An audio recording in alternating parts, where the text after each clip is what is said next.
So this is Zachery. I'm Zach. Call me Nacho. Can you state your full name, please? Zachery Ippoliti. There's a Cerda in there too.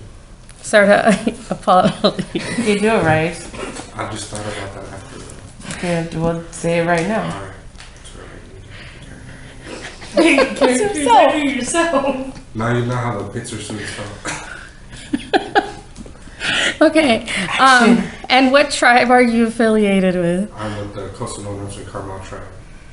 How old are you? 22. 22, okay. Do you have any special titles or anything that you do within the tribe as well? Within the tribe, I build arbors, sweat lodges. You're a bear. I'm a bear. What's a bear? A bear dancer? Yes. What does a bear dancer do? I don't know if I can say that. Well, it's an important aspect to your tribe, right? They're healers. Yeah. My one thing is. So. You're a bear, huh? So he does. Mm-hmm.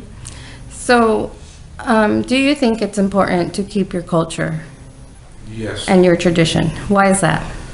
I think it's important because it gives us like a home, a center spot, and it's something that I learned as a young kid growing up, and that my other uncles they learn when they were kids, and yeah, some of them go away, do their own thing, but they all come back to that, like that home base, So it's important because the way we keep traditions and cultures alive is by doing them. And, we're starting to do things like build tule boats. And with that, and with the dancing and all that we do, it's bringing language back. And it's important because when we build tule boats, that word tule boat, our native language coming back. Dance, our native word for dance, our Rumsen word is cheat. Cheat's coming back. So we're being able to express our culture to the world and to the people that are interested in learning it. And that's important to teach the next generation because they're easier to learn with, learning the words, because some of the elders, it's hard for them to learn a new language, in a sense. So it's important that we teach the ones coming up, so that way it doesn't ever die. The elders are like, we wasted that time teaching these kids and they went right off doing whatever. They actually are, these next generation, they're learning it. And so we keep going like that in that circle. What do you think about people who think that Native Americans are a myth? Like, does that make you angry, or how do you feel about that? I just feel like they're not educated very much as far as with the natives go. I know a lot of people think that all natives are the same. They think of the Plains Indians that you see at the powwows and all that. Here in California, we're a whole different style of people. We have a lot more shawls, obviously. Our regulars are very different. And, we do ceremony in a different way. They do powwows, we do big times. They do them in dance arenas, we build arbors for them. So it's a little more sacred, I feel. But that's just California Indian type Plains Indians. But for the people, there's a difference between us and the powwow Indians that you see on the movies and all that. And I think it has to do more with people. The last big push for Native people was the Plains Indians. You hear about Undini and Geronimo, Sitting Bull. They're the last little bit you heard of them. That's kind of what Hollywood portrays all Indians as, and it's not true. Our history is a little older, and you know, we had our thing before, and we went through, being California Native, we went through a lot more. But I think just education, people need to be educated a little bit more on Native peoples, their beliefs, how beliefs are different between different tribes, and that also goes with like language. You know, down here in the Valley area, you have the Chumash, the Tama, the Kuya. They're all different language groups too. I think one of them's Shoshone, and one of them's Root Azteca. And you go to us for Penutian speakers, it's a totally different language. So you gotta realize, not just is the language different, the culture's a little different as you go up.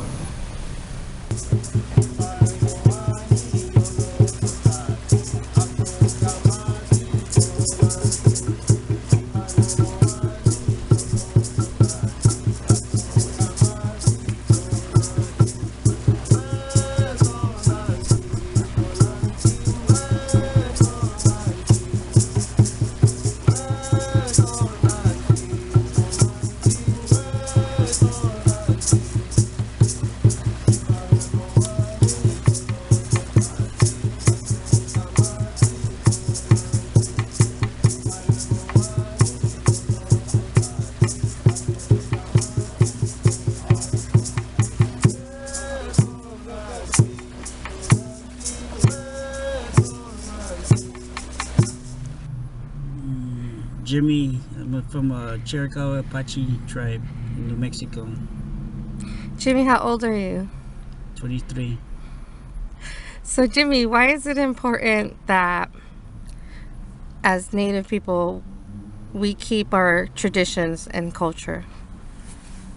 It goes from all the sufferings that they had, our ancestors had went through in the past, where they suffered so we could still be here to this day.